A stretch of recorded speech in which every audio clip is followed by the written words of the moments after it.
किडी टून्स।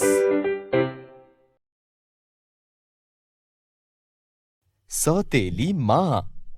ढोलकपुर नाम के गांव में दो माँ बेटी पिया और सोना अपने घर में रहती थी। सोना पिया की सौतेली बेटी थी, मगर इसके बावजूद भी सोना पिया से बहुत प्यार करती थी और बदले में पिया भी सोना से उतना ही प्यार करती थी। एक दिन पिया की सहेली कामिनी उससे मिलने उसके घर आती है और वो पिया को सोना से प्यार करते देखकर उससे कहती है, अरे पिया, तू क्या पागल है जो अपनी सौतेली बेटी से इतना प्यार करती है? जो भी है तो सौतेली ही। क्या पता वो तुम्हें अपनी माँ समझे भी या नहीं। ये सुनकर पिया कहती है, नहीं नहीं कामिनी, ऐसी कोई बात नहीं है। सोना मेरा बहुत ध्यान रखती है। इतना अगर मेरी अपनी बेटी भी होती तो शायद ना करती। हाँ, तुम तो ऐसे ही कहोगी। तुम्हारी अपनी औलाद जो नहीं है, इसीलिए तुम ऐसा कह रही हो। अच्छा, मैं चलती हूँ, मुझे मार्केट जाना था। ये कहकर कामिनी चली जाती है। सोना अपनी माँ को निराश देखकर उसके पास जाती है और कहती है, माँ, तुम कामिनी मौसी की बातों को दिल पर मत लेना। मैं तुमसे बहुत प्यार करती हूँ और हमेशा करती रहूंगी। मैंने आपको कभी सौतेली माँ नहीं समझा। हाँ बेटा, छोड़ो, कामिनी की तो आदत है ऐसी बातें करने की। ये कहकर दोनों माँ बेटी खाना खाने चली जाती हैं, मगर कामिनी को चैन नहीं आता। वो सोचती है, ऐसा क्या करूं जो दोनों माँ बेटी के बीच फूट पड़ जाए। मेरी सगी बेटी है, मगर वो मेरा ख्याल ही नहीं रखती। मेरा सपना है ऐसा परिवार बनाने का, मगर लगता है मेरा ये सपना सपना ही रहेगा।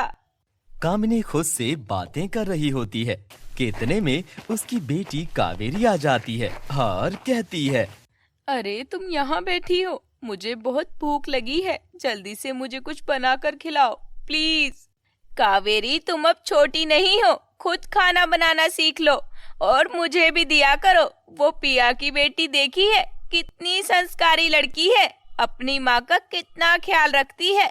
लगता ही नहीं है कि दोनों माँ बेटी सौतेली हैं। ओह प्लीज माँ, ये सोना नाम मेरे आगे खोलकर मत बैठ जाना। जानती हूँ वो अपनी माँ का बहुत ख्याल रखती है, मगर वो इसीलिए कि उसे डर है कहीं उसकी माँ उसको घर से ना निकाल दे। परंतु मुझे इस बात का कोई डर नहीं है, इसीलिए मुझसे इस तरह की कोई इच्छा मत रखना। इतना कहकर कावेरी गुस्से से अपने कमरे में चली जाती है और उसकी माँ सर पकड़कर बैठ जाती है। क्या करूं मैं इस लड़की का? मेरी बात इसको सुनाई ही नहीं देती।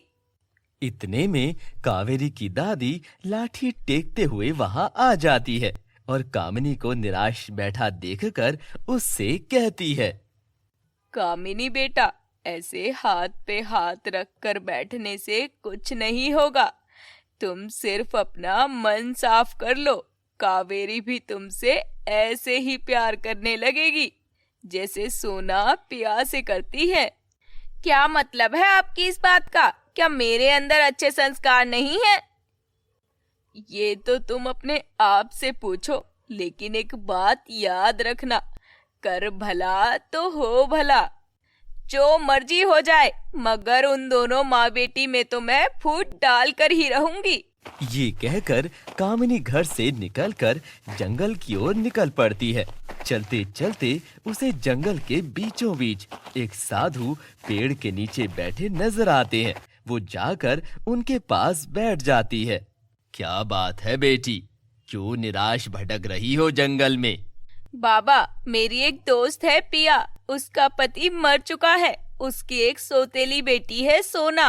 उन दोनों के बीच बहुत प्यार है, मगर जब मैं उन दोनों को देखती हूँ तो मुझसे बर्दाश्त नहीं होता, क्योंकि मेरी बेटी मुझसे बिल्कुल प्यार नहीं करती। मैं ऐसा क्या करूँ कि मेरी बेटी मुझसे प्यार करने लगे और उन दोनों माँ बेटी के बीच प्यार खत्म हो जाए।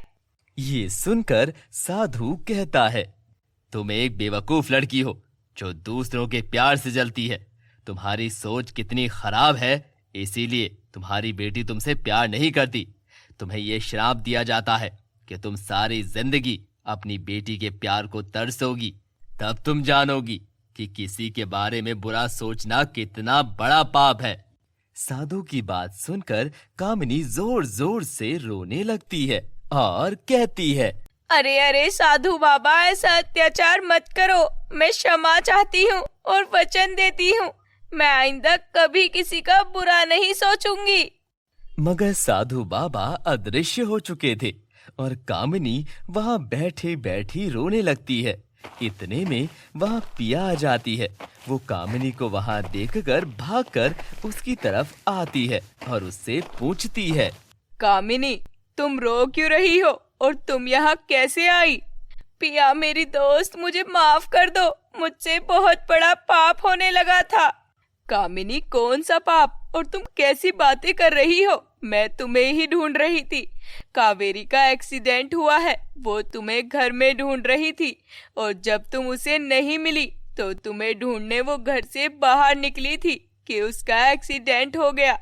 मगर भगवान की दया से उसे ज्यादा चोट नहीं लगी।